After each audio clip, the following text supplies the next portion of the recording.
Lideramos el camino de la opinión pública y buscamos que la cultura del debate alcance consensos y soluciones a los problemas de nuestro país.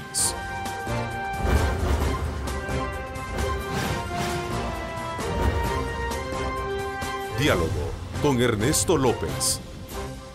Hola, ¿qué tal? ¿Cómo están? Placer enorme saludarles en este jueves 6 de septiembre de 2018. Bienvenidos a Cadena Megavisión. Somos 3 canales al servicio de usted para ofertarles la mejor programación en la televisión salvadoreña. Después de las noticias, vamos al análisis, desde luego, sobre temas importantes del país. Esta mañana en el programa me acompaña el ministro de Educación, el ingeniero Carlos Canjura, con quien hablaremos sobre el trabajo territorial para declarar al país libre de analfabetismo. Además, aprovecharemos a hablar sobre los preparativos para someter a los futuros bachilleres a la famosa PAES, que año por año, desde luego, se realiza para medir sus conocimientos en materia de formación. Ministro, gracias por acompañarnos. Qué bueno tenerlo acá en el programa. Muy buenos días, Ernesto. Un placer estar en el programa. Bueno, hasta la fecha, según las cifras oficiales, cerca de 360,000 salvadoreños que no sabían leer, entre hombres y mujeres, se han visto beneficiados con el Programa Nacional de Alfabetización, y para los cuales en los próximos días otros territorios se suman a ser declarados libres de esa deficiente cobertura, incluyendo nuestra ciudad capital como uno de los municipios más poblados que va a ser declarado, entiendo, libre del próximo sábado. Sí. Así será. Bueno, vamos a hacer una valoración de dicha propuesta o de dicha apuesta, y como también lo decía al inicio, conocer cuál es la expectativa de formación educativa que tiene el ministerio respecto a la próxima PAES para estudiantes en días de graduación. Este es un tema muy importante que vamos a aprovechar en esta primera parte, conversarlo con nuestro invitado. Quiero aprovechar e invitarlos a que también en la segunda parte estén pendientes del análisis que vamos a hacer, un análisis jurídico constitucional con el doctor Ulises Rivas, ex magistrado del Tribunal Supremo Electoral, y a quien la Sala de lo Constitucional lo cesó del cargo, argumentando tener vínculos partidarios, lo cual a criterio del afectado ha venido a violentar sus derechos. Ese es un tema también muy importante que aprovecho exhortarles a ustedes a que estén muy pendientes en nuestra segunda parte. Recuerde, @diálogo21, @Neto López Radio, son las 2 cuentas que están disponibles en Twitter para que usted también genere esa conversaciones, ese debate que nos interesa que se desarrolle a partir de los diferentes puntos que acá tratemos con nuestro invitado. Ministro, cuéntenos un poco. Entiendo que para los próximos días se estará haciendo ya la incorporación de otros municipios. Decía San Salvador como ciudad capital, uno de los municipios más poblados que estaría declarándose libre de analfabetismo. Sí, así es. Justamente el próximo sábado, el 8 de septiembre. Este sábado, ¿verdad? Este sábado, sí. Que como el 8 de septiembre es el Día Internacional de la Alfabetización. Y vamos a aprovechar pues para hacer este evento en donde afortunadamente estamos logrando declarar a San Salvador libre de analfabetismo. Este es un esfuerzo que venimos haciendo a nivel nacional. Al momento llevamos 93 municipios ya declarados libres de analfabetismo. Estamos en los próximos meses, vamos a estar declarando 17 municipios más. Prácticamente nosotros vamos a tener 110 municipios declarados libres de analfabetismo al finalizar el 2018. 110. 110 municipios. De los 262 de los 262. Y bueno, que todavía la tarea es larga, ministro, perdón que lo interrumpa. Claro que la tarea todavía es larga de seguir trabajando y apostándole a esto. Sí, pero justamente en este año 2018, nosotros hemos hecho un esfuerzo doble. Ya alfabetizamos del periodo de enero a julio, alfabetizamos prácticamente 24,000 compatriotas en la primera fase de este año, y en la segunda fase en la que nos encontramos ahora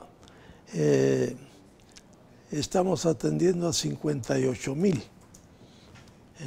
lo que nos va a permitir justamente tener resultados importantes para los primeros meses del año 2019, porque ya 58,000 creo que nos va a permitir declarar departamentos libres de analfabetismo.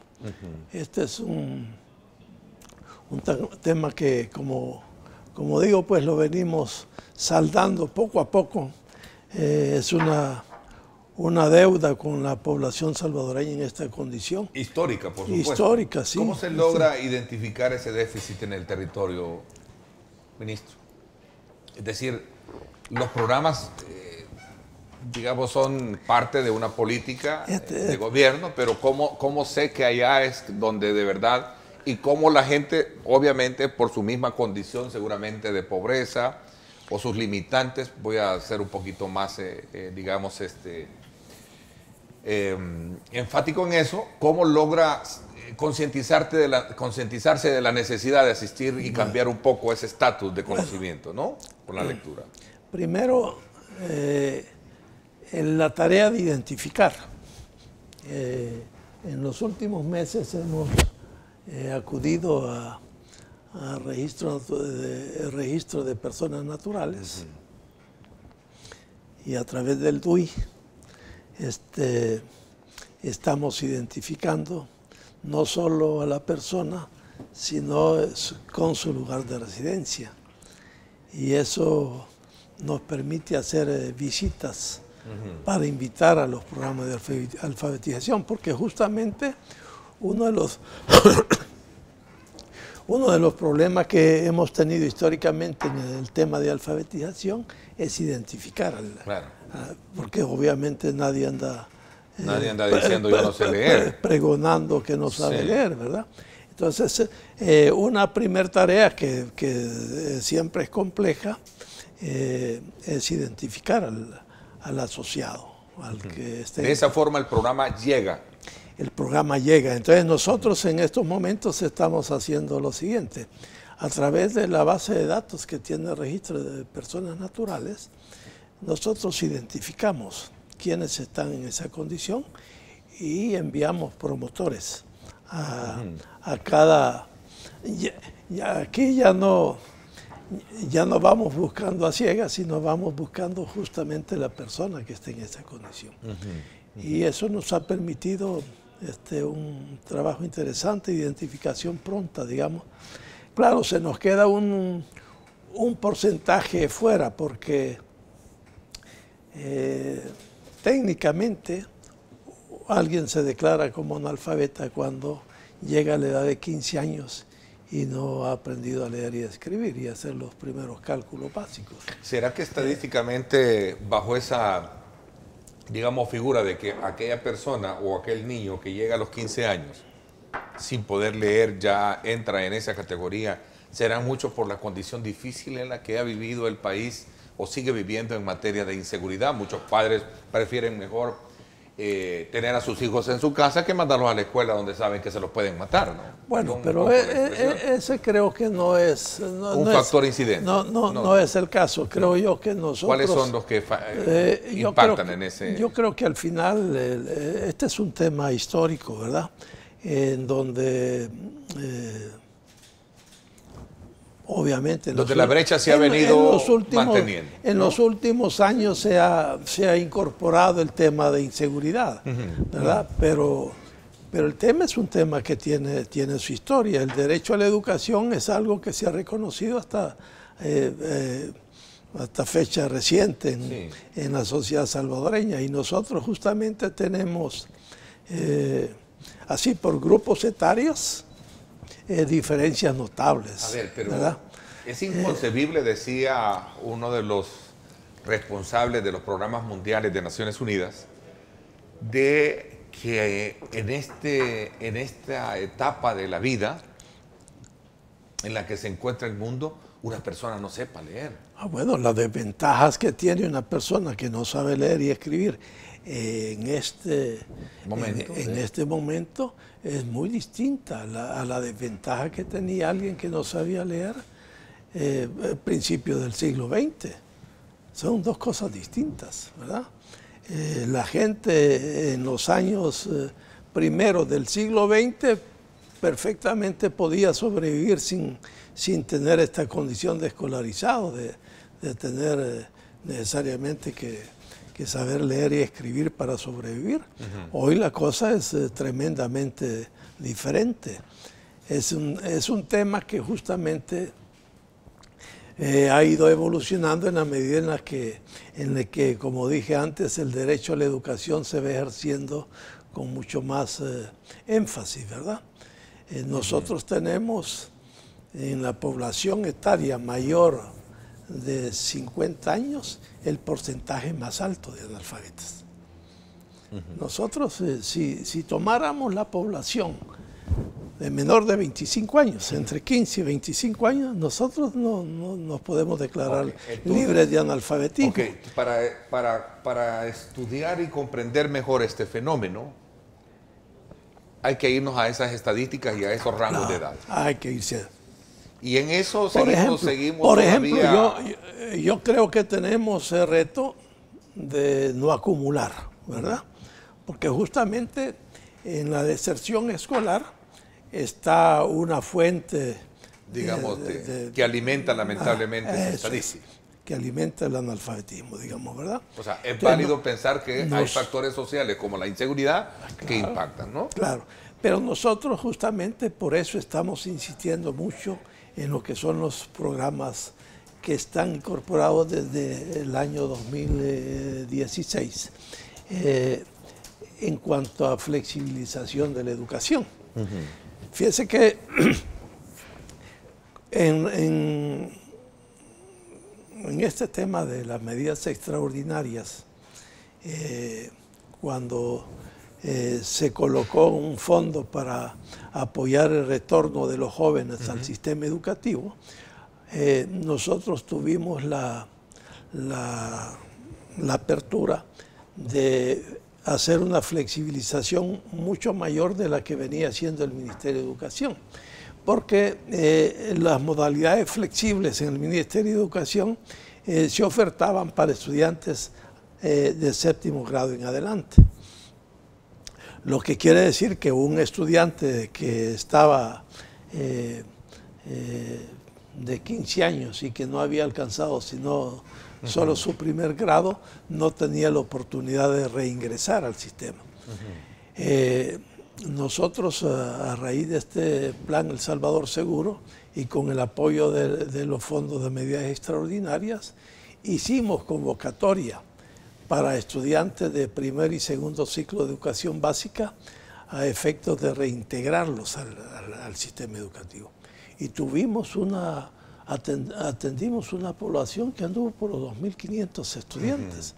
Estudiantes que obviamente si no se atraen, ¿verdad?, al sistema educativo, es probable que ingresen más tarde a ese contingente de analfabetas en el país. Por eso este programa de flexibilización de la educación es un programa en el que estamos insistiendo bastante del compromiso que deben asumir las escuelas para identificar los niños que están fuera de escuela para reintegrarlos. Nosotros tenemos ese dato de 2.500 estudiantes retornados al sistema educativo en un número reducido de municipios, porque son los municipios que están asociados al Plan El Salvador Seguro.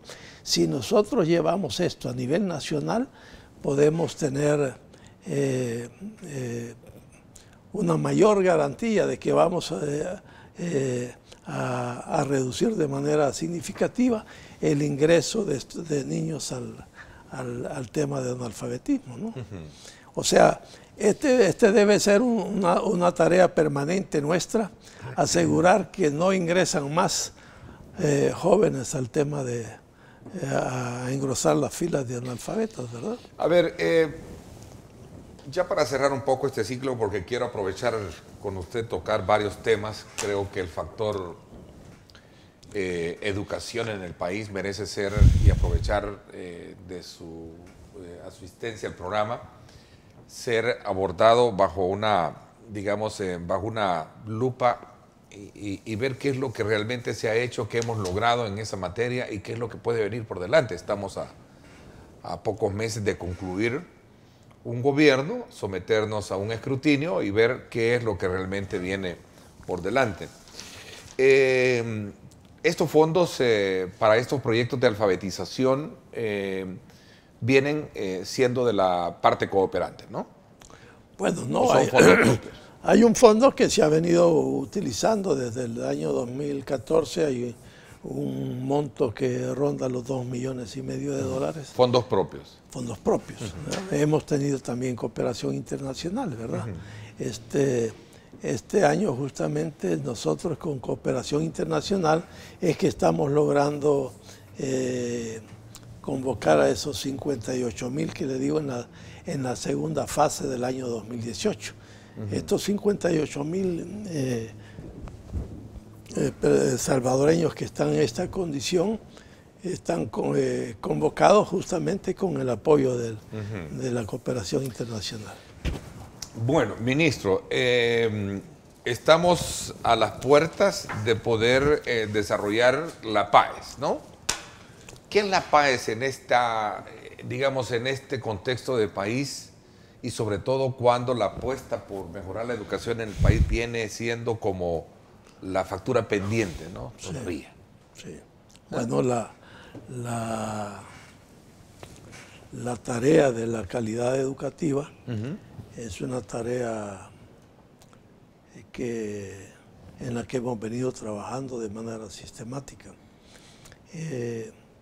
Y voy a insistir en lo que significa mejorar la calidad educativa en el sistema educativo.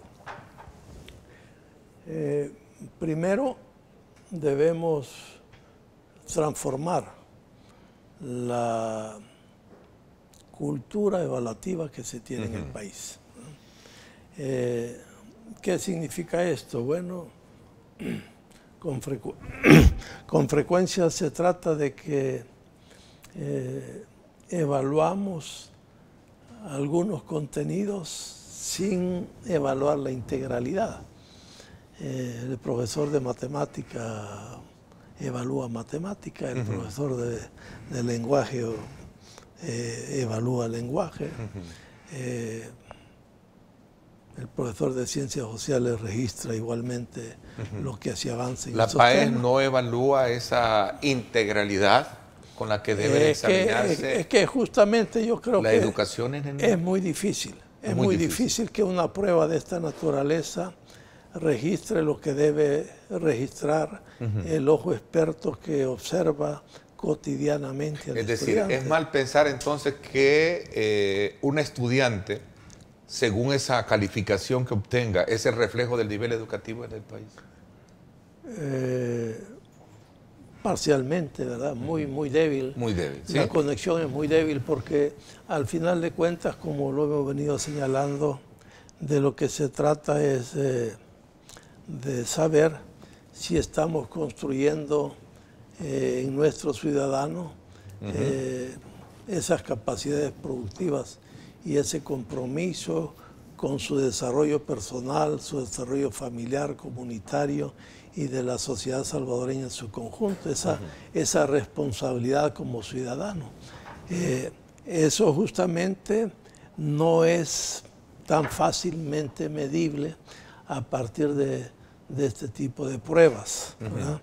Por eso es importante enfatizar que la tarea central nuestra debe ser asegurar que nuestro maestro desarrolla esa capacidad de evaluar de manera integral al estudiante que se va construyendo. Esto supone, sin duda, elevación de capacidades de la planta docente en El Salvador, ¿verdad? Y es el esfuerzo fundamental que nosotros hemos venido haciendo. Creo que que al hacer la síntesis de esta administración, habrá que destacar que a nuestro juicio el más importante resultado que tenemos es el poder afirmar que hemos fortalecido la formación docente en El Salvador. Nosotros nos hemos ocupado de formar especialistas en todos los niveles educativos, en todas las disciplinas, en educación inicial, en educación básica, en educación media, en la formación tecnológica, en matemática, física, química, biología, en lenguaje, en ciencias sociales. Bueno, ahí hay una gama importante de esfuerzos que hemos hecho. En el tema, por ejemplo, de educación física, en educación artística, aunque el resultado no es numéricamente lo que nosotros hubiésemos deseado, porque la convocatoria que hicimos se quedó muy amplia con respecto a lo que hubo como demanda de formación en esos temas, ¿verdad? Porque nosotros estamos preparados para atender a 400 maestros en el tema de educación artística y nos aparecieron únicamente 124. Con ellos hemos venido trabajando desde el año 2016 prácticamente. Este tema es el tema que puede permitir decir que vamos avanzando en calidad educativa. En la medida en que la calidad de nuestros maestros mejore, en esa misma medida vamos a poder decir que estamos asegurando la mejor calidad de educación para el futuro de nuestra niñez y juventud. A ver, ministro, recientemente se habla muchísimo de que la relación entre el maestro, educación, las autoridades, tiene un componente de distancia que no solo ve la parte de formación como el punto principal para poder ser apoyado, sino que también el tema de la seguridad. Regresamos de nuevo un poco a tocarlo. Examinando el tema es que sigue siendo un reto desafiante para el país, el tema de la inseguridad en las escuelas, que no solo impacta en los estudiantes, sino que también en los profesores. ¿Qué se está haciendo desde esa lógica para poder recrear y acondicionar mejor ese escenario para mejorar la educación en todos los niveles, tanto de formación de los estudiantes como también de la formación de los profesores? Creo que es un punto elemental que me gustaría aprovecharlo. Pero justamente el tema de seguridad es un tema muy complejo, ¿verdad? Un tema en el que tiene que ver la exclusión, sin duda que tiene que ver la exclusión. Es un tema en el que tiene que ver la formación de maestros, es un tema que tiene que ver con la migración, es un tema que tiene que ver con la solidez o debilidad de la familia salvadoreña, es un tema que tiene que ver con el desarrollo político nacional, es un tema que tiene que ver con la participación de la sociedad en la solución de los grandes problemas que le aquejan. Es decir, estamos hablando de que la seguridad es un resultado que tiene múltiples entradas, ¿verdad? A todas estas tenemos que irlas corrigiendo en la medida de nuestras posibilidades para ir logrando un mayor nivel de seguridad en el país. Sin duda, la situación que hemos estado viviendo en términos de seguridad es una situación que acumula una cantidad de situaciones que ha venido viviendo la sociedad salvadoreña en las últimas décadas, ¿verdad? Así es que este tema, por supuesto, afecta al sistema educativo, ¿verdad? Pero yo quiero, por ejemplo, destacar que por ejemplo, la deserción escolar, La deserción escolar es algo que tiene que ver con el tema de seguridad, sin duda. Pero en el 2014, por ejemplo, cuando yo entré a esta administración, a mí se me recibió con el dato de que la deserción andaba por el orden de 214.000 estudiantes en el sistema educativo. Eso afortunadamente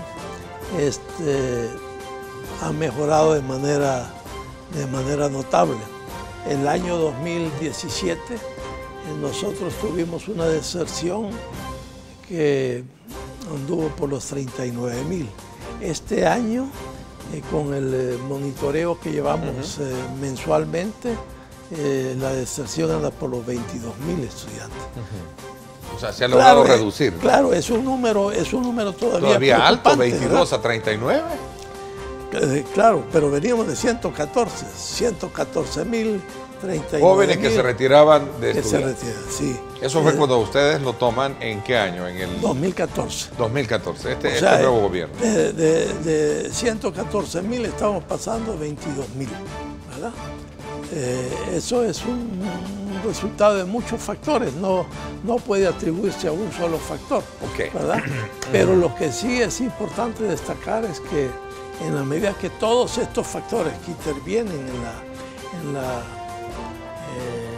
situación de inseguridad que vive la sociedad, en la medida que los ataquemos de manera firme, en esa misma medida vamos a tener mejores resultados en el sistema educativo. Combinando ambos análisis o ambos enfoques, mejor dicho, en este análisis, alguien pregunta acá, Ernesto, ¿sería bueno hacer una reflexión para qué sirve la PAES?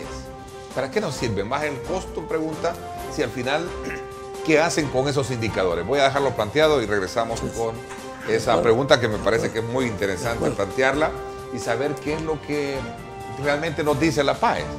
Porque al final lo importante es saber que tienes un resultado para hacer qué, para un nuevo reenfoque de la política educativa, para ver cuáles son las deficiencias, cuáles son los factores, qué se hace con eso. Buena pregunta. Vamos a la pausa, son las 6:58 minutos. Nos vamos a información de tráfico a esta hora, gracias a Texaco con Tecron, el combustible inteligente. En Texaco tenemos más que combustible, tenemos Tecron, el aditivo que ayuda al motor a tener su mejor desempeño. Por eso tenemos para ti Texaco con Tecron, el combustible inteligente. Vámonos entonces ahora al centro de nuestra capital. Vámonos sobre la calle Rubén Darío, sobrevolando esta importante arteria de poniente a oriente. Estamos en las cercanías según el reporte que tengo, del Fondo Social para la Vivienda, ¿sí? Allá está el fondo, allá está, ese es el parque Bolívar, ¿no? El emblemático Parque Simón Bolívar, ¿verdad? Vamos a hacer un giro hacia el sur, norte, ¿sería el norte o sur? Norte, vámonos allá nos vamos al norte, allá está la emblemática también iglesia o basílica, ¿verdad? Del Sagrado Corazón. Esa es la Basílica del Sagrado Corazón, ¿seguro? Preciosa imagen, ¿verdad? Así está el tráfico, ahí está. Sí, esa es la calle Arce, ahí me están indicando. Sí, es la Basílica del Sagrado Corazón y con esa preciosa imagen de nuestra bella ciudad capital, que esta mañana amaneció, por cierto, bastante nublada. Nos vamos a la pausa comercial y, por supuesto, agradeciendo a Texaco con Tecron, el combustible inteligente. En Texaco tenemos más que combustible, tenemos Tecron, el aditivo que ayuda a mantener la limpieza al interior del motor y un mejor desempeño. Por eso tenemos para ti Texaco con Tecron, el combustible inteligente.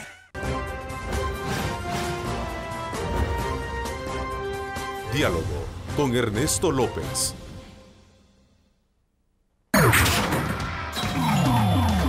Estás viendo Diálogo con Ernesto López. Diálogo con Ernesto López. Bueno, gracias nuevamente por estar con nosotros. Conversamos con el ministro de Educación, el ingeniero Carlos Canjura, sobre aspectos elementales que tienen que ver con la tarea del gobierno de poder luchar contra el analfabetismo en el país. Esa fue la primera, digamos, versión que hemos tenido en tratar, y que para los próximos días, especialmente el día sábado, que se celebra el Día Mundial de la Lucha contra el Analfabetismo, ese día se estará también declarando San Salvador como municipio entre los más poblados, ¿verdad?, libre de analfabetismo. Es la tercera capital libre de analfabetismo. Es la tercera, vamos a hacer la tercera capital libre de analfabetismo. Es un factor bien importante. Ya estudiamos un poco el fenómeno. Fuimos a hacer un recorrido por la PAES, que ya en los próximos días ya comienzan los preparativos. ¿Para qué sirve la PAES? Para enterarnos de que los estudiantes están siendo deficientes en su conocimiento, para reconocer que la formación en ellos no está funcionando, o que el sistema educativo en el país sigue siendo la tarea desafiante. Bueno, creo que el tema es transformar la cultura evaluativa en el país, ¿no? Yo voy a insistir, y lo he dicho casi desde siempre, no hay nada que sustituya la evaluación sistemática y continua que debe tener el maestro sobre el estudiante. No hay nada que lo sustituya. Y eso es producto de muchos años, porque cuando se evalúa la PAES, lo que se está evaluando es el resultado de un proceso educativo que tiene cuando menos 11 años de trabajo. Es decir, es el trabajo acumulado de 11 años. ¿No? En otras palabras, cuando usted mide esta PAES de ahora, de este año, 2018, usted está midiendo lo que se ha hecho desde el año 2007, 2006. Desde ahí tiene que medir. ¿Cuándo se implementó? ¿Fue en el 2000? No, la PAES viene de 1997. En 1997. Pero o sea, ¿se puede estadísticamente estudiar el comportamiento de su promedio cada 10 años para poder ser un poco más? No, lo que estoy señalando es que el resultado de una generación es producto del esfuerzo de 11 años por lo menos. ¿Cómo andábamos antes? Tengo acá una estadística, voy a mostrársela, veámosla en nuestro monitor.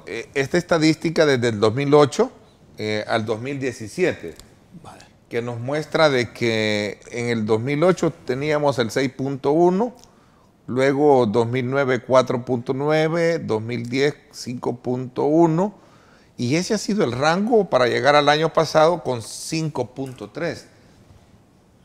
A ver, esto es reprobado. Pero justamente vea el tema del 2008.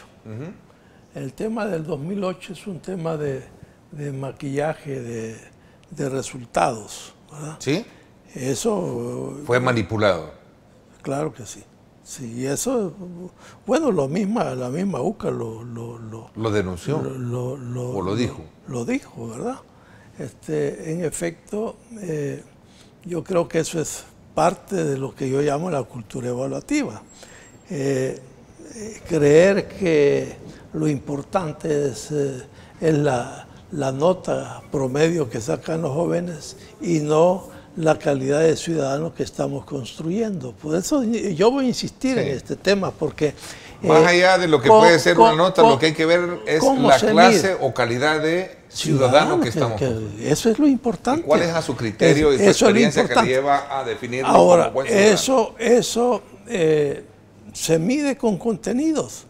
Bueno, sí, hay contenidos que hay que conocer para saber si estamos realmente avanzando en el desarrollo, por ejemplo, de capacidades productivas de nuestros estudiantes. Porque obviamente si yo detecto que un joven no puede desarrollar operaciones matemáticas básicas, yo puedo concluir que no va a poder hacer una cantidad importante de aspectos que debe cubrir en su vida cotidiana y en su ejercicio ciudadano. Está claro que yo tengo que controlar que esas operaciones básicas matemáticas las domine. Pero está claro también que el que domine las 4 operaciones básicas no es suficiente. Yo debo aspirar a otros niveles porque ¿para qué se enseñan esas operaciones matemáticas básicas? Sino para insertarse en el aparato productivo y tener capacidad de enfrentar diversos problemas que se presentan en la vida cotidiana. Si no desarrollo esa capacidad, igual me da que pueda recitarme la tabla del 9, ¿verdad? Ese es uno de los temas fundamentales que hemos venido planteando y hemos venido trabajando en este tema. Nosotros hemos venido insistiendo con los maestros y hemos tenido pruebas trimestrales en donde estamos trabajando con los maestros en la modificación de esa lógica de evaluación. Igualmente, desde el punto de vista de la enseñanza de las ciencias sociales, ¿verdad? ¿Qué es lo que nosotros esperamos del ciudadano? Tenemos que plantearnos de manera mucho más clara, ¿verdad? Y tenemos que generar los instrumentos que permitan evaluar si de verdad estamos construyendo esas capacidades ciudadanas que hemos soñado para el futuro, para las futuras generaciones. ¿Tiene que ver esto, por correr en el tiempo, ministro, con el tema de presupuestos? Sindicatos recientemente de maestros y maestras cuestionaron recortes en el tema de presupuesto y de alguna manera criticaron también ese respaldo y esos compromisos que como autoridad también deben de consensuarse para poder mejorar en todos los sentidos, no solo la parte que les corresponde reivindicativamente hablando, sino que también que se traduzca en una mejor, digamos, capacidad educativa. Bueno, sin duda el país es un país que en el tema de inversión educativa todavía está en deuda, ¿verdad? Eso... ¿Cree que el nuevo presidente, ahora que hemos escuchado algunos candidatos presidenciales, por ejemplo, el candidato presidencial del Partido Arena, Carlos Calleja, sostiene de que es necesario hacer una apuesta importante, examinando y, si es posible, elevando el presupuesto en términos porcentuales que se le designa a educación? Bueno, ¿es real una propuesta de esa o es que se vale también hacer planteamientos de esa naturaleza y entenderlos en una campaña electoral? Bueno, yo creo que el enorme compromiso está claro. Nosotros tenemos en el plan El Salvador Educado costeado lo que significaría cubrir todas las brechas que tiene el sistema educativo nacional. Eso significaría incrementar el presupuesto del Ministerio de Educación en 1.250 millones anuales. Anuales, si queremos cubrir las brechas en un plazo de 10 años. ¿Sí? Ahora, esas brechas son de diverso orden, ¿verdad? Solo imaginemos la brecha en infraestructura educativa, ¿no? Ayer nada menos hablaba del tema de la deuda que nosotros tenemos con bachillerato. El bachillerato en el país tiene una cobertura que le hemos venido extendiendo nosotros en estos últimos años. Para este año fueron 932 millones de dólares, entiendo. No, bueno, ahí en los 942 millones, ahí está el CONA, está el ISNA, es decir, hay diversas instituciones, ¿verdad? Porque Por ejemplo, en el presupuesto del Ministerio de Educación está... 944 fueron aprobados para eso. Sí. Bueno, pero según los costos que se trabajaron en el plan El Salvador Educado,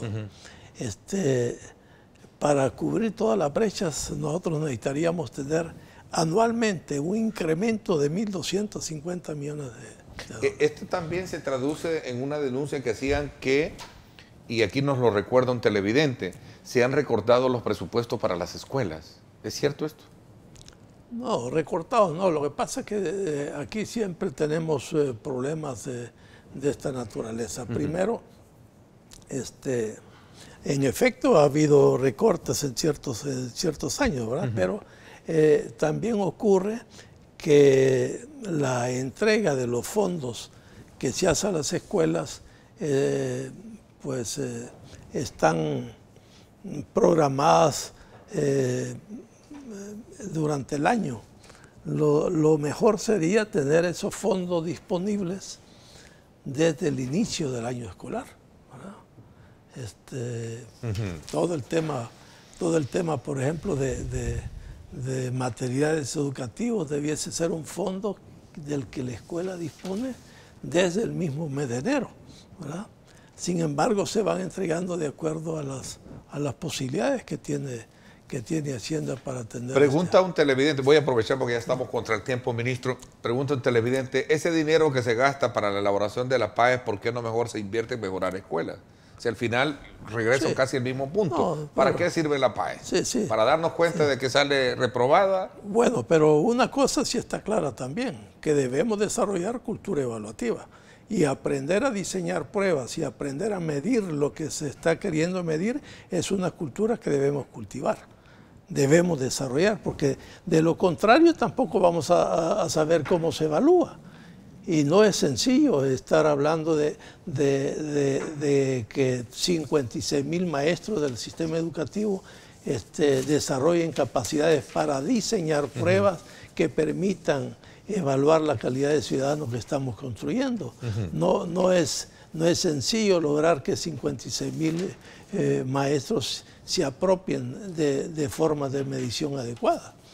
Eso es justamente algo en lo que hemos venido trabajando. Como le decía, en las pruebas trimestrales nosotros estamos empujando con estos temas, ¿verdad? Hay siempre necesidad de dedicar fondos para el tema de evaluación. Y claro, la PAES debiera ser una prueba que se distribuya a lo largo de todo el sistema educativo. Preguntan aumento de salario para docentes. Bueno, quiero decirle que nosotros sí hemos hecho esfuerzos en ese sentido, ¿verdad? Bueno, el año pasado justamente nosotros, el año pasado no fue negociado, según... Este año nosotros promovimos un incremento a todos los maestros del sistema de $50 y estamos comprometidos con un incremento para el 2019 también de $50. Eso, claro, es todavía insuficiente. Insuficiente, ¿verdad? Para los maestros, pero para el otro año vienen $50 de incremento para los maestros. Pero vamos avanzando en ese tema, hemos avanzado. Voy a correr, si me lo permite, ministro. Preguntan acá, ¿por qué solo 7 millones fueron destinados para la infraestructura escolar, sabiendo que las necesidades a atender son alrededor de 5.167 en centros escolares públicos de todo el país? Bueno, volvemos al tema presupuestario, ¿verdad? Así de simple, las escuelas, solo le hago cálculos rápidos. Las escuelas en efecto son alrededor de 5.200. Si usted coloca $5.000 por año en las escuelas para su mantenimiento, para mantenimiento de techos, para mantenimiento de pisos, para mantenimiento de grifos, todo eso. Usted está hablando de $26 millones. Solo de. Estamos hablando de mantenimiento, no estamos hablando de extensión de 25 millones. 26 millones de dólares solo para mantenimiento. Lo que nosotros hemos tenido el año anterior es 6 puntos. Este año hemos tenido. Y las cifras que suenan en esos escándalos de corrupción pública, ¿qué no haríamos con eso? Bueno, ¿qué no haríamos con eso, verdad? Sí, ¿qué no haríamos con ese dinero? Por eso es importante que se le ponga mucho énfasis a eso. Y el tema justamente es un compromiso de elevar la inversión en educación que no corresponde solo a un discurso político, cree usted. A un discurso político. Esto requiere una participación amplia y un compromiso de todos los salvadoreños, por ejemplo, en cortarse la cultura de evasión, la cultura de ilusión, ¿verdad? Yo creo que el reto es grande en esa materia. Sigo todavía preguntándome si en esa agenda política que manejan nuestros gobernantes, y no hago per se en el actual, sino que en lo que se tiene en todos los géneros de gobernabilidad, se cree muchísimo que apostarle a la educación es un factor o la mejor ruta para sacar al país hacia el desarrollo. ¿Por qué razón no se enrumban esos recursos hacia esta, digamos, hacia este rubro? Es que yo creo que a la sociedad salvadoreña todavía le falta comprender ese detalle. ¿En qué sentido? No está absolutamente convencida de que la educación es la que... a la sociedad tal vez sí, a la sociedad política tal vez no le conviene. No, la sociedad política es el resultado de la sociedad también. Claro, es el resultado, me parece que es muy buena la... Es el resultado de la sociedad. Eso es. Entonces yo creo que también en el tema de educación lo podemos ver con muchos aspectos en donde se evidencia que a veces la gente prioriza el celular a enviar a su hijo a la escuela. Sí, y obviamente el reto es muy grande. Solo el año pasado fueron 9 profesores, según datos que tengo, asesinados, 32 estudiantes, según la estadística que se maneja. En fin, el reto es grande en esto. Ministro, voy a comprometerme a hablar de este tema más adelante cuando ya tengamos el tema de la PAES. Perfecto. Vamos a ver si hacemos un pool de análisis del tema educativo en el país. Lo voy a invitar con otros actores para hacer este tema. Le agradezco muchísimo que nos haya venido y felicidades también por ese esfuerzo encaminado a declarar San Salvador como la tercera capital en el mundo. No, en Centroamérica. Centroamérica, libre de analfabetismo. Sí. Muchísimas gracias. Gracias. Muy amable por la invitación. Gracias, ministro. Le agradezco muchísimo. Nos vamos a la pausa. Cuando regresemos, vamos a hablar precisamente de este tema, derechos constitucionales y la declaratoria que en su momento hizo la Sala de lo Constitucional para decirle al ex magistrado del Tribunal Supremo Electoral que su actividad partidaria no le permite tener esa investidura. Vamos a hablar precisamente con el doctor Ulises Rivas sobre ese tema. Vamos a la pausa y regresamos.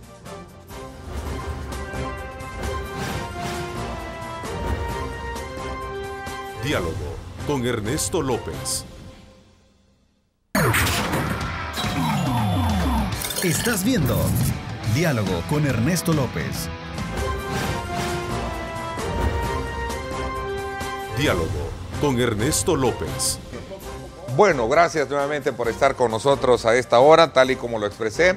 En esta segunda parte del programa vamos a conversar con el doctor Ulises Rivas, a quien la Sala de lo Constitucional lo cesó del cargo como magistrado del Tribunal Supremo Electoral, argumentando tener vínculos partidarios, lo cual, y a su criterio, pues esto vino a violentar sus derechos y sobre todo a mantenerlo en el vilo, aun y cuando ya en el país no tenemos Sala de lo Constitucional. Bienvenido, Ulises, gracias por acompañarnos. Muchas gracias, buenos días. Y solo una aclaración, no soy doctor, soy licenciado en Ciencias Jurídicas. Ok, aquí me ponen el cargo de doctor. No, licenciado. Vamos a ver, Ulises, cuéntenos, ¿cómo está su condición ahora que no hay Sala de lo Constitucional y que la anterior lo declaró a usted de alguna manera, él lo cesó en el cargo como magistrado del Tribunal Supremo Electoral. Para comprender mejor la situación o el estatus en el que se encuentra, ¿debió la sala haber sentenciado definitivamente o como bajo el recurso que usted entiendo que también apeló, no? Fíjese que le explico brevemente. Yo me considero en una situación como cuando el semáforo se pone en amarillo, que uno no sabe si pasar o si quedarse, ¿verdad? Pero eso solo para que la gente más o menos me entienda. Yo fui suspendido como magistrado del Tribunal Supremo Electoral, o sea, no hubo una sentencia definitiva. Mediante una medida cautelar se decidió por los anteriores 4 magistrados suspenderme, por lo que usted dice, ellos dijeron por aparentar, no aparentar yo, sino porque ellos creían que yo tenía vínculos partidarios, lo cual pues de eso hay mucha tela que cortar, ¿verdad? Porque es la que quiero un poco entender y comprender y que lo entiendan nuestros televidentes. Sí, mire, lo que sucede es que a los funcionarios que ejercen jurisdicción de todo tipo se les exige independencia e imparcialidad a la hora de juzgar, y eso era lo que los magistrados anteriores pretendían garantizar, pero queriendo de garantizar la independencia y la imparcialidad de los jueces y magistrados, ellos vinieron y violentaron derechos civiles y políticos de muchos funcionarios. Entonces ahí hubo una colisión de derechos. ¿Por qué? Porque la Constitución, si usted ve, a usted le garantiza participar en la vida pública del país a través de los partidos políticos, ya sea ingresando a ellos, formando nuevos partidos, postulándose como candidato al cargo de función pública. Pero vinieron ellos y dijeron, no puede una persona tener vínculos partidarios. ¿Qué es lo que no puede según la Constitución y la ley orgánica judicial un juez? Lo que no puede es participar en política partidaria, ser cargos de dirección o financiar partidos políticos cuando usted está en ejercicio de una función jurisdiccional. Desde que usted es nombrado hasta que deja de ser juez o magistrado, ahí no puede. Y así lo dice la Constitución claramente, si somos acuciosos y vamos a leer nuestras normas internas, ¿no? Además, así lo han dicho tribunales constitucionales de mejor evolución jurídica que la nuestra. Por ejemplo, así lo ha planteado el Tribunal Alemán Constitucional, así lo ha planteado el Tribunal Europeo de Derechos Humanos, así lo ha planteado el Tribunal Constitucional Español y otros tribunales constitucionales como el finlandés, el italiano, el portugués. Entonces, cuando nosotros venimos y vemos esa colisión de derechos, donde se están violentando derechos, cuando usted ejerció antes de ser funcionario público un derecho constitucional como es los civiles y políticos, y lo tildan de eso, sin las personas comprobársele que sí realmente tenía vínculos partidarios. A ver, la sala dicta es una medida cautelar. Es una medida cautelar. Es una medida cautelar para comprender mejor el término. Esto fue en febrero del año pasado. Febrero del año pasado. Ya van más de 17 meses, ¿verdad? Y la medida cautelar. Y usted no sabe si el semáforo se pone o en rojo o en verde. No está en amarillo, ¿no? No se sabe si se van a dictar sentencia definitiva en el caso. ¿Usted sigue trabajando con el Tribunal Supremo? No, yo soy respetuoso de las leyes y de las resoluciones judiciales, ¿no? Ya sean malas o buenas, uno debe de respetar las decisiones de los jueces. Lo que sí hay que hacer es combatir esas malas resoluciones. Yo he interpuesto suficientes recursos y he denunciado en diferentes instancias la acción de los magistrados para revertir ese caso, ¿no? ¿Debieron los magistrados de la sala que sentenciaron o que dieron esta medida cautelar, debieron haber resuelto antes de irse a ellos también su situación? Fíjese que realmente es la configuración de sala que se formó con los magistrados suplentes, los que deben de resolver. Bueno, ahora ya no, porque hay que esperar la nueva resolución, pero lo que sucede es que yo recusé a los magistrados porque ellos tenían un interés en el caso, ¿verdad? Ellos tenían razones. Sabía que si lo trataban al final lo iban a... Sí, entonces yo lo recusé porque teníamos algunas diferencias, ¿no?, con ellos, jurídicas, por supuesto, no personales. ¿Cómo puede, y voy a correr un poco en el tiempo para comprender, cómo puede interpretarse que usted tendría algún vínculo o nexo partidario si usted es el representante de la Corte Suprema de Justicia en el Tribunal Supremo Electoral? Es correcto. ¿Es contradictorio eso? Es que mire, en la campaña del presidente, y siendo así honesto, porque uno debe ser claro, en la campaña del presidente Salvador Sánchez Serén, el gremio de abogados al cual pertenezco yo, la UNAJUD, ofrecimos una fiesta y invitamos a las fórmulas presidenciales. Solo llegó, invitamos a Elías Antonio Saca, al otro presidente de Arena, era Norman Quijano, ¿verdad? Candidato, y Sánchez Serén, solo llegó Sánchez Serén, y a mí me tocó como vocero de la asociación, ¿verdad?, dar las palabras de bienvenida. Ese video lo colgaron. Ese fue el pecado. Ese fue el pecado, pero eso fue, digamos, en la elección presidencial de Salvador Sánchez Serén. Yo no era funcionario público. A mí me nombraron magistrado del Tribunal Supremo Electoral por ser propuesta de la Corte Suprema de Justicia, donde los 4 magistrados que me suspendieron votaron a mi favor. O sea, ellos vieron mi hoja de vida, vieron que tenía las credenciales académicas y la experiencia suficiente para ser magistrado del Tribunal Supremo Electoral, y decidieron incluirme en la terna. ¿Es un pecado que se llevaron ellos jurídico desde esa perspectiva, si al final votaron por pues ustedes yo creo que ellos actuaron con una agenda política. Y hablo de pecado jurídico, ¿no? No, actuaron con una agenda política, ¿no? ¿Sí? Yo estoy claro de eso. Hace poco veía... Los magistrados, Sidney... Sí, actuaron con una agenda política, y Rodolfo, ellos sí fueron activistas partidarios. Y si no, actuaron con una agenda política. Fíjese bien, en las redes sociales hace poco usted puede ver cómo el ex magistrado Cirney Blanco, ahora juez de instrucción, habla y opina de la situación en probidad de uno de los candidatos presidenciales que está en este momento. Entonces, él, como magistrado, no puede dar opiniones en un medio de comunicación porque él estaba conociendo y conoció cuando era magistrado.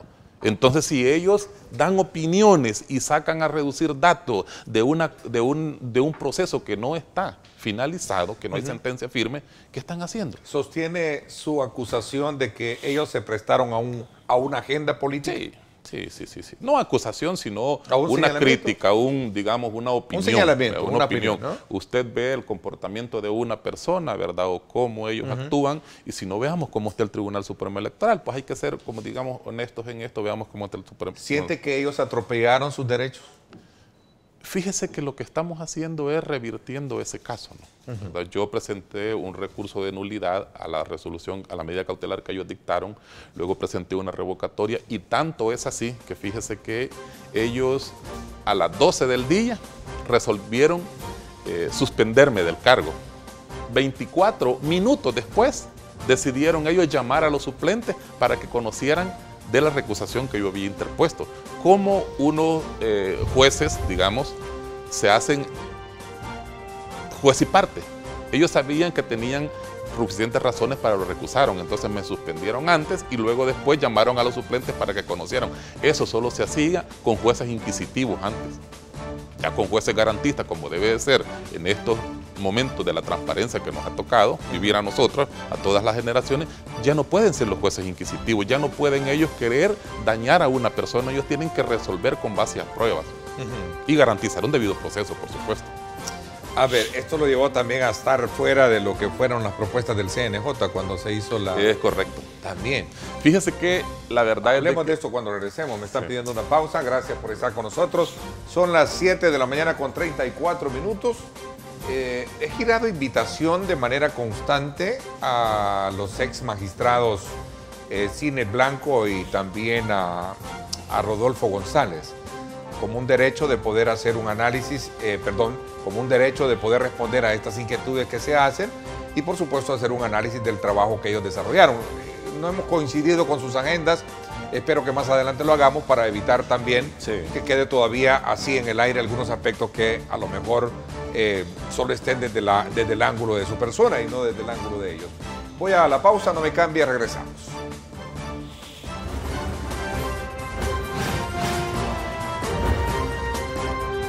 Diálogo con Ernesto López. Estás viendo Diálogo con Ernesto López. Diálogo con Ernesto López. Bueno, gracias nuevamente por estar con nosotros. Estamos conversando con el licenciado Ulises Rivas, ex magistrado del Tribunal Supremo Electoral y creo que de alguna manera, Ernesto. aunque no hay todavía una... Sigo siendo magistrado, lo sigue único que siendo sin magistrado. sueldo. Ya, pero Y sin sin sueldo, funciones. entonces no sé, a raíz de esa, ¿cómo se llama? A raíz de esa medida cautelar que no se sabe si es o no es, yo lo voy a mantener como ex magistrado, pero me dicen que no se sabe, ¿no? Y ese es el limbo jurídico en el que se encuentra. Es correcto. A ver, usted sostiene de que detrás de todo esto hubo una agenda política. Recuerdo que en su momento, allá cuando la sala lo suspende, usted dice que la sala tiene una lucha constante contra los partidos políticos, especialmente contra el FMLN, y que usted fue víctima precisamente de esa avalancha llamémosle, de lucha que tenían contra los partidos políticos los miembros de la sala. Es que, mire, en una sociedad, como en todos los países del mundo, existen esas fuerzas políticas, ¿verdad?, que tratan de buscar apoyo de diferentes sectores, y es lógico, ¿no? Los partidos que están en el gobierno van a sufrir esos ataques. La campaña sucia no solo es desprestigiar a un candidato, también tratar de restarle votos. Entonces, cuando una sala de lo constitucional empieza a atacar a un partido de gobierno, sin defender al partido de gobierno, porque ellos tienen suficientes argumentos para defenderse, ¿no?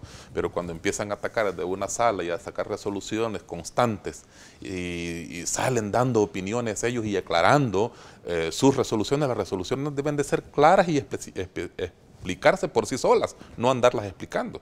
¿Sí? Entonces, cuando ellos hacen toda esa agenda, entonces uno dice, no, aquí hay un ataque y lo que se pretende es debilitar la figura de un partido político en el gobierno. Y eso sucede en muchos países del mundo. Bueno, mencionó de que no es correcto estar hablando como funcionario judicial. Es correcto. De aspectos que tengan que ver con la probidad de un candidato presidencial. No, explíqueme mejor eso. ¿Okay? Es que, mire, los jueces deben de ser cuidadosos y muy reservados en el conocimiento que tienen de diferentes procesos. Cuando un juez va a resolver, es él y las pruebas que hay ahí, en ese expediente, y su sana crítica, lo que lo va a motivar a tomar una decisión, con suficientes argumentos y fundamentos. Pero si un juez está conociendo de diferentes pruebas de un ciudadano y emite opiniones, ¿qué es lo que está haciendo? Está desprestigiando a esa persona porque no se ha dictado una sentencia definitiva o no hay un caso resuelto de forma que termine el proceso.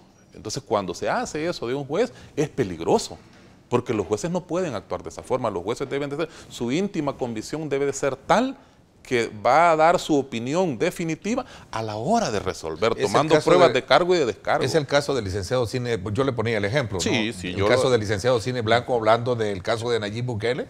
¿Es incorrecto a su criterio eso? A mi criterio no lo debió haber hecho él. Y la Corte Suprema de Justicia, la Corte Plena, debería de investigar eso porque él sigue siendo juez, sigue siendo funcionario judicial, no creo que juez de instrucción.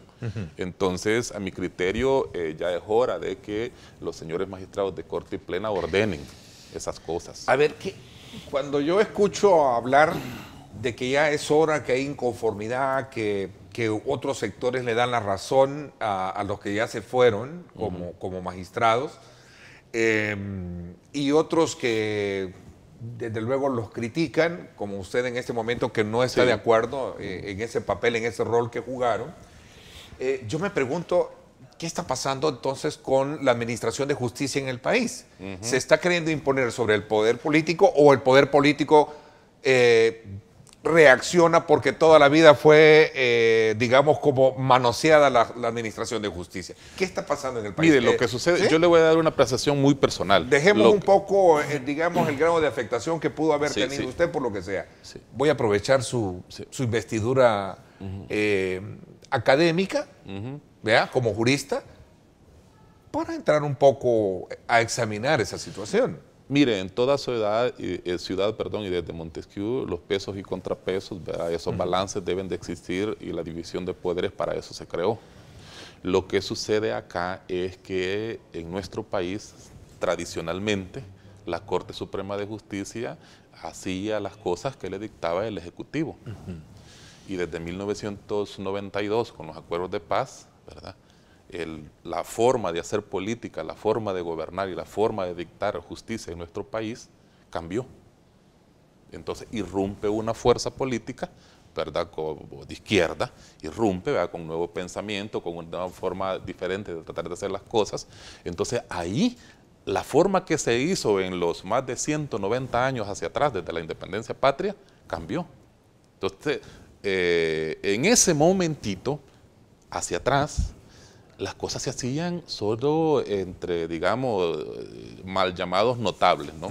Y decían, este va de candidato para acá, este va de magistrado, este va de ministro de seguridad. Y había una forma, digamos, había una zona de confort. Y fíjese bien, tanto es así que se cambió las reglas electorales para acceder al Poder Ejecutivo. Y ahora, ya en este momento, se está hablando que la forma de elegir a los magistrados ya no es la correcta. ¿Por qué no es la correcta? Porque personas de pensamiento distinto hemos irrumpido y hemos movido la zona de confort que se tenía para elegir magistrados.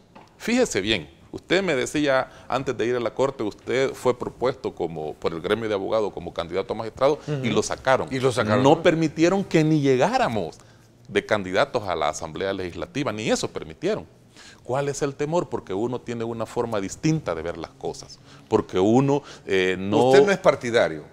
Fíjese que no, yo nunca he financiado campañas políticas, ni he sido donante de partido político, nunca he sido candidato, nunca he ejercido militancia, nunca he hecho campaña partidaria de un partido político. Sí he apoyado algunas propuestas o las mejores propuestas que se diga, pero eso es normal en la campaña. ¿Y cómo se hacen los presidentes? Pues cómo ganan, buscando los apoyos de los diferentes sectores de la sociedad. Voy a pensar como cualquier ciudadano, haberlo sacado del Tribunal Supremo Electoral por tener algún vínculo partidario y el resto, pues.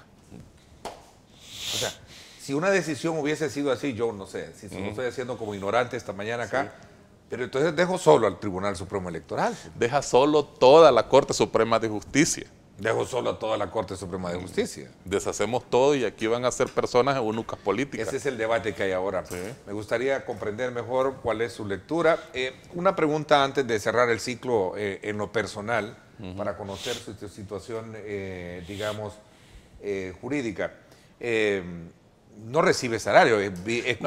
Escuché la vez anterior decir que esto le ha traído consecuencias también económicas a usted. Ese es mi amigo el doctor Olivo, que él, como nos queremos mucho, ¿verdad? ¿Sí?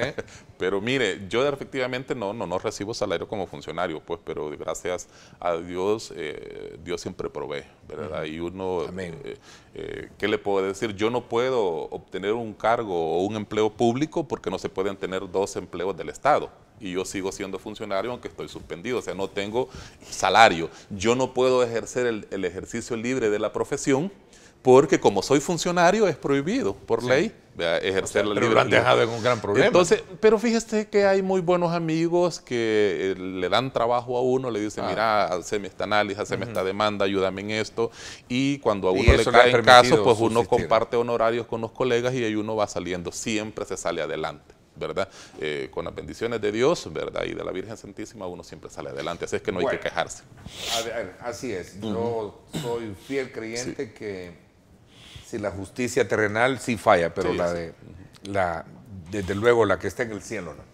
A ver, voy a hacer una pausa. ¿Qué piensa de este atraso que hay en la Asamblea Legislativa para la elección de los magistrados de la sala?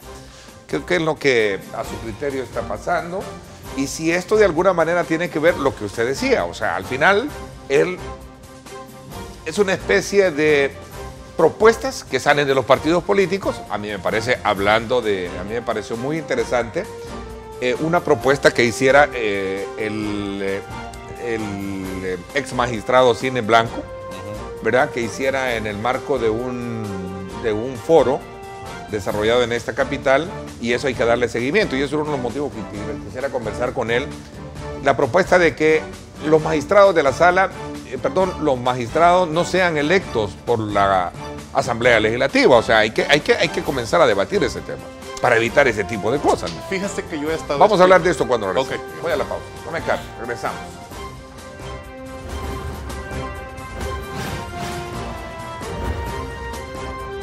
Diálogo con Ernesto López. El futuro es imaginar, es pensar en grande. Prepárate hoy. Estudia en la UFG y amplía tus oportunidades. UFG, tecnología, innovación y calidad.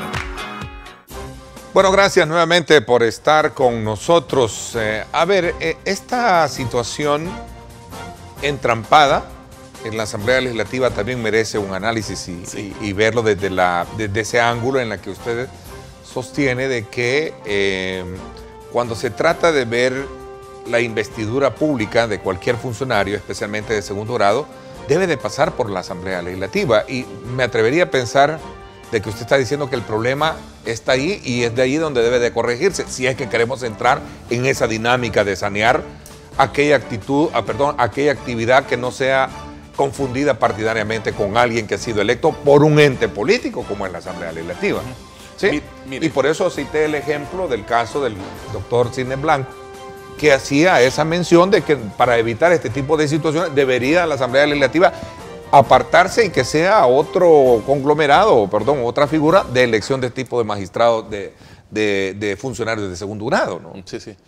Mire, fíjese que estudiando un poco la forma de elección de magistrados a nivel mundial, el programa para un debido proceso, que es una ONG radicada en Washington, ¿verdad?, que tiene mucho dinero y mucho conocimiento sobre estos temas, hizo un estudio de los diferentes países, de China, de Estados Unidos, de Inglaterra, de Costa Rica y de todos los países del mundo. Y yo he llegado a la conclusión, y le invito a las personas acuciosas y muy estudiosas que hay en el país que lo lean, ese estudio. Y no hay sistema de elegir magistrados perfectos. Todos tienen sus diferencias y todos tienen sus pros y sus contras. No hay... Bolivia, fíjese, Bolivia lo elige por voto popular a los magistrados y no es perfecto. Hay fallas también. Entonces, ¿por qué? Porque cuando un magistrado va a ser electo por el voto popular, trata de ganarse, ¿verdad?, con populismo, valga la redundancia y me disculpan la palabra, el voto de las personas. Nosotros aquí en el país tenemos un sistema, lo que pasa es que no se ha perfeccionado, pero un sistema bastante sano. Mire, 15 candidatos van desde el gremio de abogados y los abogados somos, disculpen la palabra, muy exigentes, muy yuca para darle el voto a un colega. 15 candidatos resultan electos por el gremio de abogados. Nos sometemos al escrutinio público del demos de abogados, del demos jurídico. Otros 15 vienen por selección del Consejo Nacional de la Judicatura, donde presentan todas sus credenciales académicas, los 7 concejales los estudian, les pasan un riguroso examen y el último, por cierto, ilegal porque tiene un submanual, y eso hay que decirlo, y que la comunidad jurídica también se pronuncie. Dieron un manual que no fue publicado en el diario oficial conforme a la Constitución y al Código Civil, y eso es ilegal. A todos los jueces y magistrados del país, imagínense, a los sujetos que imparten justicia les están pasando un test, una evaluación con un manual ilegal porque no fue publicado en el diario oficial. O sea, eso es ilegal. Es más, se abrogaron, el Consejo Nacional de la Judicatura se abrogó facultades de la Asamblea Legislativa y hizo entrar ese manual el mismo día que lo promulgaron. Y eso solo en leyes especiales se puede hacer, y el único ente que lo puede hacer es la Asamblea Legislativa. Pero así estamos en el país. Entonces, nuestro proceso no es tan malo. Lo que sucede es que como hay mucho ataque a los partidos políticos, ¿verdad?, y especialmente a la Asamblea Legislativa, se empieza a decir, pero la Asamblea Legislativa no tiene nada que ver en la elección del listado de 30 candidatos que llegan a la Asamblea. Ellos les toca evaluar y escoger a los 10 magistrados mejores, lo que le mandamos los abogados y lo que le manda el Consejo Nacional de la Judicatura. Entonces, desde ahí puede hablarse de la dispensa de poder creer que son ellos los que están de alguna manera aromatizando a partidos políticos, y digo aromatizando a color político. Fíjese que sin defender a los señores diputados, pero de ellos lo deberían de decir, ellos están amarrados a esos 30 candidatos. Ellos no pueden escoger más allá de esos 30 candidatos. Ahí tienen el listado. Son 30, yo conozco a la mayoría de candidatos que están en el listado de 30 y son buenos profesionales. Lo que sucede es que en esto hay intereses. Mire, por ejemplo, le puedo dar un ejemplo. Nosotros como UNAJUD llegamos hasta presentar los 7 candidatos que nosotros elegimos como gremio de abogados. 7 de 15 del gremio de abogados provienen de las filas de UNAJUT. Compañeros muy profesionales, muy bien preparados académicamente y con experiencia jurídica, ahí están los 7. Nosotros desde que los elegimos dejamos de participar en el proceso. Ya será la Asamblea Legislativa la que elija. Ahora hay otras asociaciones de abogados y hay otros despachos jurídicos que ahí andan cabildeando en la Asamblea Legislativa. Tienen interés de que les coloquen a sus magistrados en las salas de lo constitucional para que a través de amiguismos les resuelvan sus casos cuando le conozcan. Y eso hay que hablarlo claro. ¿Sí? Sí, tan claro como lo dicen sí, otros y usted lo reafirma esta mañana. Sí. Hay bufetes hombre, de abogados interesados en que y eso presionando para que quede. Y eso ha sido siempre. Se disfrazan de organizaciones de sociedad civil, pero realmente no hay intereses jurídicos que les resuelvan los casos en la sala. Que sea la población. Sí. Y que la población, mira, porque al final eso ustedes lo que lo dicen, ustedes los gremios de hay abogados. que decirlo sin temor, hombre, y ahí no los vemos en la Asamblea. A mí no me han visto en la Asamblea Legislativa cabildeando o ayudándole a algún colega abogado. Yo le di mi voto y la ayudé en campaña. Hay intereses económicos fuertes detrás de la nominación de ellos. Y son grandes corporaciones, ¿verdad?, que tienen interés. Y así ha sido siempre. Lo que sucede es que de hace unos 9 años atrás, 12 años atrás, nosotros nos empezamos a interesar como abogados de a pie, como abogados que luchamos diariamente por subsistir en la vida jurídica del país, nos interesamos en las elecciones de abogados y eso no ha gustado. Ahora hasta quieren cambiar la forma de elección de los magistrados. ¿Por qué? Porque la zona de confort ya se rompió. ¿Tanto así? Ya se rompió. Al final de cuentas, muchos creen que al final debería de ser el mejor evaluado más allá de cualquier otra cosa. ¿Cómo queda esa figura cuando plantean los famosos, digamos, evaluaciones? Fíjese que yo no me atrevería a decir que el mejor evaluado. Para mí hay 30 candidatos, todos tienen buenas credenciales. Si están ahí es por algo. Han pasado el barómetro y el filtro de los abogados, han pasado las evaluaciones del Consejo Nacional de Judicatura y son buenos profesionales, todos. Los 15, de ahí van a salir 5 propietarios y 5 suplentes para la Corte Suprema y para mí merecen mi respeto, ¿verdad? Para mí tendrán su ideología política, eso es normal. Yo creo que eso es normal, pero más allá son personas, si les encuentran algo después, bueno, que responda por sus acciones, no, pero no antes.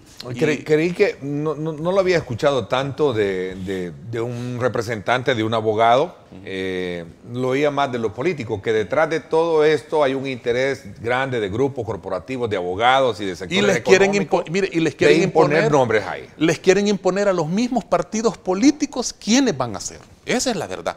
A veces, mire, el diputado, ¿verdad?, hace una carrera política y vive de eso, ¿no? Claro. Entonces él quiere quedar bien, vea, los partidos políticos con los diferentes gremios, con las diferentes fuerzas políticas, jurídicas y sociales del país. Entonces esta gente se aprovecha de esa, digamos, de esa situación y anda presionando ahí a los partidos políticos para que les elijan a sus candidatos. A veces los diputados ni conocen a los abogados y quienes conocemos a los candidatos magistrados de Corte Suprema de Justicia somos los abogados. Bueno, el tiempo se me fue, quiero agradecerle. Le digo, me impresiona más esta mañana dejarles ese sabor lamentable porque muchos estamos examinando el atraso en la Asamblea Legislativa y, bueno, los diputados se vienen a defender y dicen si es que también no podemos hacer una elección así tan a la carrera, ¿no? Mire, hay un candidato que lo desprestigiaron porque es secretario de un juzgado de paz.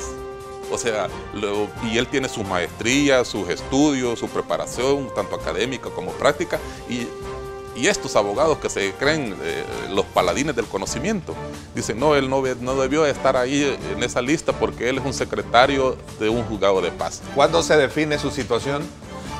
Cuando salga la nueva sala. Yo espero que la nueva configuración de sala, ¿verdad?, al nomás sea nombrado. Yo les voy a recordar que tengo un caso pendiente para que resuelva por la democracia del país, porque creo que 4-1 en el tribunal no está funcionando bien. Y así se... Ok.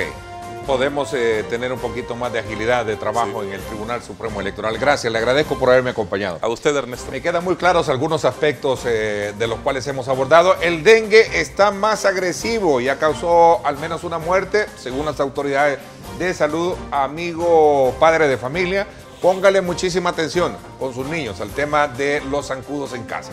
Gracias por mi parte, esto es todo por hoy. Pásenla bien y como siempre recuerden lo más importante, amar a Dios sobre todas las cosas. Lideramos el camino de la opinión pública y buscamos que la cultura del debate alcance consensos y soluciones a los problemas de nuestro país.